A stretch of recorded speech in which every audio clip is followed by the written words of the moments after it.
জীবনে যে কোনো শখ বা আহ্লাদ পূরণের নির্দিষ্ট একটা সময় থাকে।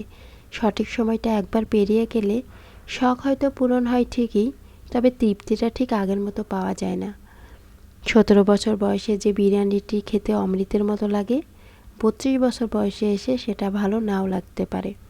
একদিন নিজের ছাদে বাগান করব এই আশায় বসে থেকে যে মানুষটা বারান্দার টবে কোনো গোলাপের চারা লাগালো না, ছাদ হওয়ার পর দেখা গেল সেই মানুষটার আর বাগান করার সময়ই নেই।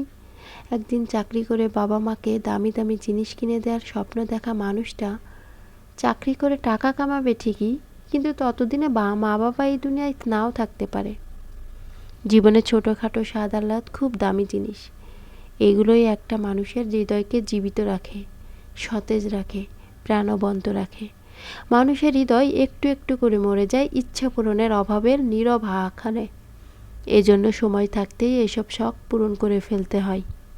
অনেক টাকা জমলে একদিন খাবো এই চিন্তা না করে অল্প অল্প কিছু টাকা জমিয়ে এখনই খেয়ে আসুন পছন্দের কাচ্চিটা। বিশ্বাস করুন, জীবনের শ্রেষ্ঠ স্বাদটা পাবেন। মনে রাখবেন, একদিন হয়তো সব হবে। এই আশায় যে নিজেকে বঞ্চিত করে তার জীবনে কিছুই হয় না। তার জীবন কাটে বিষণ্ণতায় আর অপেক্ষায়, শেষ হয় আফসোস আর হতাশা নিয়ে। এটাই বাস্তব।